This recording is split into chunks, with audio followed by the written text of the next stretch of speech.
Myself now I have. All right then. Good morning and good morning Nigeria and happy anniversary to all of us and to all of you out there. And I must commend you for this great initiative. I have been a fan. I watch almost every year when I can. Wow. Thank you so much. All right. Honorable Minister Babatunde Raji Fashola is a lawyer, a senior advocate of Nigeria, and a politician who is currently serving as the Federal Minister of Works and Housing. He also successfully served as 2 terms as governor of Lagos State from 2007 to 2015. Prior to his political career, Babatunde Fashola was called to the Nigerian bar as a solicitor and advocate of the Supreme Court of Nigeria in November 1988. He served as a litigator specializing in chieftaincy matters, land disputes, intellectual property, commercial and criminal law. Babatunde Fashola is a member and recipient of several prestigious national and international awards encompassing his work as a legal practitioner, government administrator, management consultant, and also minister. So I'll get to the questions I have for the Honorable Minister this morning.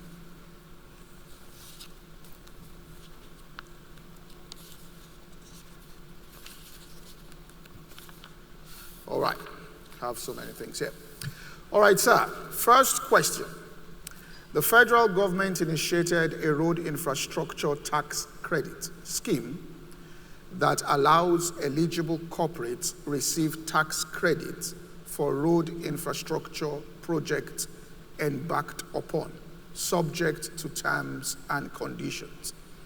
So a corporation decides to build a road and they receive tax credits. Yet we have not seen significant traction on road development.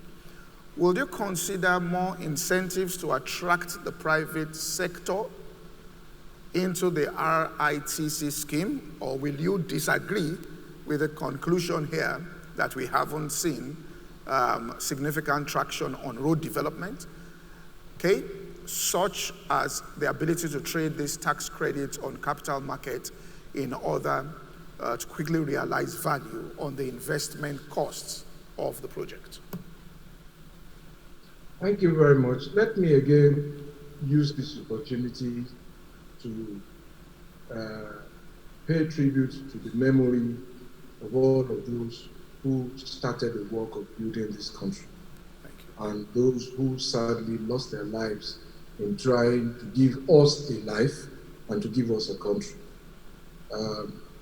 And let me say that in response to your question, the RITC, Road Infrastructure Tax Credit, is a policy. And therefore, between policy and results, there is a distance. Now, the policy, as you rightly put it, allows private companies and even individuals to expend what would have been their tax ahead. That's what it is. So if you don't earn income, if you don't make profit as a company, you are not taxable. And therefore, the amount of traction you will see is a function of the turnover, the profits, and the taxable income that that company or that individual can expend. Now, in terms of traction, I like to be positive about things because, first of all, we already have off-takers. So the Apapa Orunshoki Road is the second after Obajana Kaba Road benefiting from this tax credit by the Dangote Group. Now, on the Apapa Orunshoki Road, the company is spending about 77 billion naira, which they would have paid as tax. So they start clawing it back. So it's already gaining traction, contrary to the impression that it isn't. In Rivers State, for example, the Bonny Island, where our gas is produced, is cut off from the mainland Bodo, and you can only approach that island by water. Now, the LLNG is already using the same tax credit to build a road that was conceived since the 70s, and there were 3 failed attempts. The first bridge has now been completed out of 4. And we are seeing offtake also from the Flour Mills Group, who will soon start the Aton Agbara Road off Badagry Expressway. Now, there are procedures to this because it is government revenue. It has to go through procurement because we have to account for how the road was priced and how the money was used. In the fullness of time, as I said, there is distance between policy and results. But we are already seeing traction, and those who live in Lagos, those who live in Bonny, those who live in Kaba will already tell you they are seeing the roads being built. Now, in terms of whether or not it will be tradable, regrettably, I do not have responsibility for the fiscal policy of Nigeria. That is my colleague, the Honorable Minister of Finance, who I believe will be speaking sometime during the program. And she will be better positioned to advise whether these tax credits can be tradable, whether or not the stock exchange, the Securities and Exchange Commission have a role to play. Those are matters over which I have no responsibility. But I certainly do not oppose the idea if it is workable and it will bring more players into the field. All right, sir. Okay. Honorable Minister, the federal government recently completed a 1-year strategy retreat to assess the performance of various ministries. How would you score your own ministry performance, A, B, C, D, or in the past 1 year, and why? Again, let me correct the impression about the assessment of performance of ministries. In government, as in many undertakings in life, no individual ministry can achieve anything on her own. Without the Ministry of Budget and Planning, it would be difficult to do my work. Even if the budget was then presented without collaboration from Parliament, it would be difficult for the executive to achieve most of its objectives. So, in fact, contrary to the widespread belief out there that the arms of government are independent, I have always held the view that they are interdependent. They must work together, including the judiciary.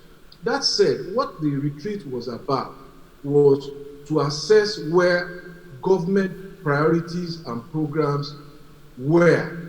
We set ourselves 9 priority areas: agriculture, security, infrastructure, energy, power, macroeconomic stability, and all of that.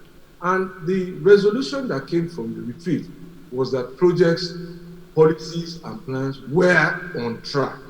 So in terms of individual identity, that was not the outcome. So for example, in my cluster, which was the infrastructure cluster, I had aviation, I had transport, I had works, I had the FCT. So it was what we did collectively together rather than what one minister or one agency did. We also had MPA in that cluster. So, and what we saw was that our programs and our plans were on track. Individually, if I'm reluctant to do this, but individually, the projects that were focal for my ministry were the applications of the Sukuk, which were well used. The trustees are from private sector and they will confirm this.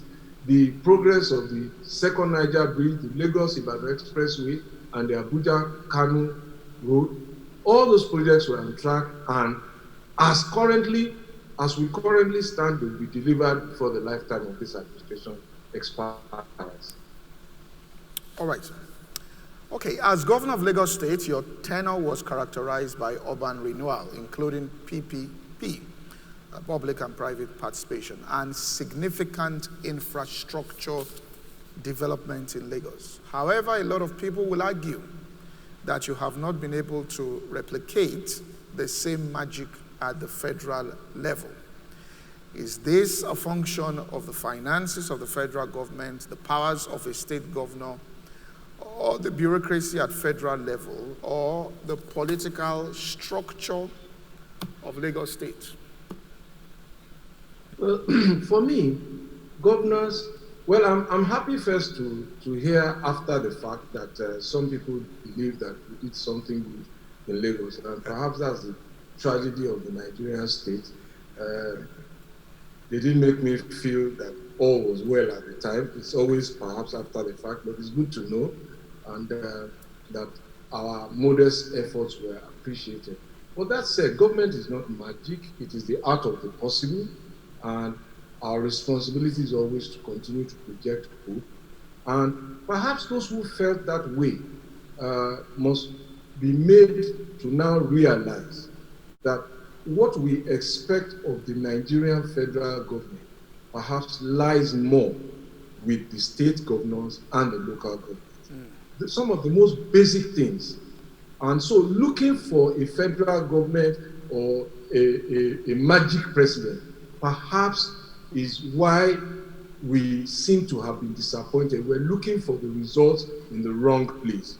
My refuse management, my water supply, my primary health care, my basic education, those are all matters within the local and state government. And federal government doesn't own a primary school. They don't own primary health care centers. In Nigeria, federal government has roughly about 107 secondary schools. Okay, 3 of them in Lagos. Queen's College, and federal government in Janiki. But the state government has over 600 secondary schools at the time I was there. So what we should therefore do is that we should focus on that government that is closest to us. The powers of the federal government have been discussed in public space, but I would urge people to go and read the Constitution. The powers the president has are about 45 powers. Many of them are even categorized as powers, but they are functions and duties. Many of them are also circumscribed either by the National Assembly or judicial action and so on and so forth. So, but it's a debate that is a matter for another day where we can have rigor into that conversation. But the point to make is that the government that can transform us, that can give us the things we want most quickly, are the governments closest to us, state and local government. Of course, the fiscal policy of the country has an effect, and that is a federal responsibility. Security for me is a shared responsibility, and many states are playing in that area, and so on and so forth. But I think going forward in choosing leaders, we must make sure that we pay even greater attention to who is governor, who is local government chairman, than we pay to who is president. All right. There is a general belief that given the large infrastructure deficit in the country, the federal government will need a lot of private capital to provide necessary infrastructure. What are the plans of the federal government to bridge this infrastructure deficit by attracting private capital? And are there any specific projects that the PPP model will be adopted for? I will answer this question in three ways. First, to explain to Nigerian people, especially the younger ones, that our infrastructure situation is a result of our underinvestment over the decades in infrastructure. I remember immediately after the Civil War, where the country was awash with oil money during the oil boom, there was massive investment in infrastructure. All the national theaters, national stadium, Festac Town, and all of that were built in that period. Lagos, Badagry, Apapa, Wonshoki, the Tinkan Island port, and many other parts of Nigeria were built in that period. Sadly, from that period, we underinvested. And that is what our competitors are continuing to do. In some jurisdictions, they are investing as much as 30% of their GDP annually in infrastructure. The good news today is that while the oil revenues have sadly diminished, this government is focused on renewing and expanding that infrastructure. And you will see bridge works going on across the country, road works going on across the country. At the moment, My ministry is supervising 671 road and bridge contracts nationwide. But the big elephant in the room now is the resources to complete them.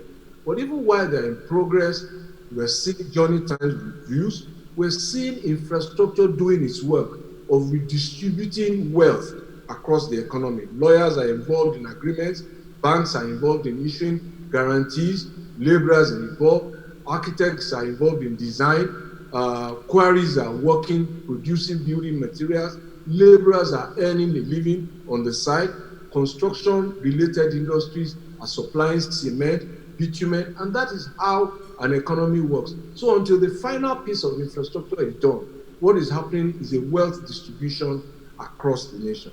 In terms of PPPs, they're always welcome. But as you have heard your immediate past speakers say, right, the private capital is not charity. So there's a distinction between social infrastructure, which I think is a conversation that I would like to have, and commercial infrastructure. Governments all over the world take the responsibility for social infrastructure because it is the enabler for business, it is the enabler for enterprise, it is the enabler for education, it is the enabler for healthcare.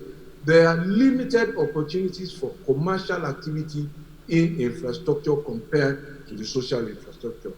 I've just finished a comparative study of the amount of private capital invested in UK roads, South African roads, American roads, Malaysian roads, and anybody can go online to see them. They range from 14% to roughly about 30%. So the bulk of the percentage is still in government funding. But the good news is that we are experimenting now with 12 major roads across Nigeria, distributed across the 6 zones, covering about 1,970 kilometers under what we call Highway Development Management Initiative. We intend to concession those roads, and we're talking to private sector operators. We've had stakeholders meet through the Lagos Business School, with KPMG, with the Infrastructure Concession Regulatory Commission, with the National Assembly to get their buy-in, and we're expecting to see roughly about 500 billion come in there. We're expecting to also see opportunities for small businesses who want to run rest houses along the highways, who want to do lane marking, highway and signage, ambulance services, advertising, and so on and so forth. And also set up proper food agri stores so that people stop buying things just by the shoulder of the roadside. And we can create opportunities for a cluster of people to participate. But that takes time. So we don't see that closing until sometime next year because the procurement process is long. But while that is going on, with every kobo we get, this president is committed to continue to build. And this is where we are. All right. Final question. I was going to ask you, which job do you prefer, Governor of Lagos State or Federal Minister? But I'll let that skip. All right. With your experience and exposure to mainstream governance over the past 13 years, what 3 things will you say are required to fix Nigeria in the shortest possible time? And how do you think this can be addressed? Now, we know there's no silver bullet, but what are the things that will be catalysts to rapid progress in this country?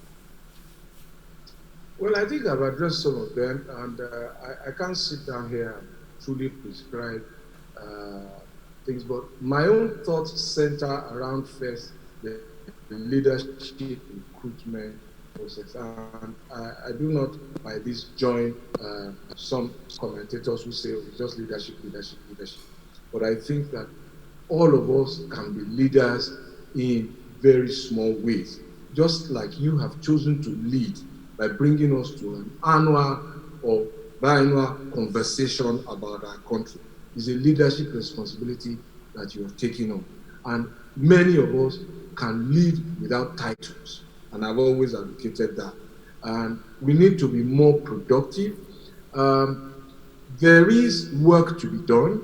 And all of us must move towards thinking, what can I do to improve where I am and what is around me? We've identified all of the problems, but perhaps we haven't addressed our minds and our energies enough to work in the solutions. And I think that, in conclusion, and this stems from what I've said, there is a duty, many duties that we owe ourselves and our country. And perhaps we haven't acquainted ourselves sufficiently with those duties. Some of those duties are captured in Section 24 of the Constitution. I hope that today a few more people will go and read the Constitution and perhaps read Section 24. Because I hear, and we all hear enough, we are sufficiently knowledgeable about our rights. We know our rights at the drop of a hat, at the snap of a finger. But how many of us know what duties we owe to one another and that we owe to our country? And Section 24 of the Constitution talks about our duties to protect the nation, to defend our flag, to care about one another, to help law enforcement authorities, to pay taxes, to declare our income honestly and pay our taxes as and when due. These are some of the things I think will help us to own this great nation that God has given us. Even though things are tough, I think that it can be better. And to remember that at 60, Nigeria in the community of nations is still relatively a very young nation. When you look at Greece, when you look at the United Kingdom, when you look at Japan and so many other countries, 60 is just a very short time in the life of the nation, and we can play a lot in what we do to improve how this nation evolves into an adult state. Thank you very much, Honorable Minister. Thank you. I know the sacrifice you made to make out time to be here with us. We deeply appreciate this and say thank you very much. And we thank you for your honest thoughts to our answers, giving answers to our questions. Thank you so much, sir. Thank you. All right, so we'll please go on a 3-minute break, and then we will come back shortly after that. We need a 3-minute break at this point. Thank you.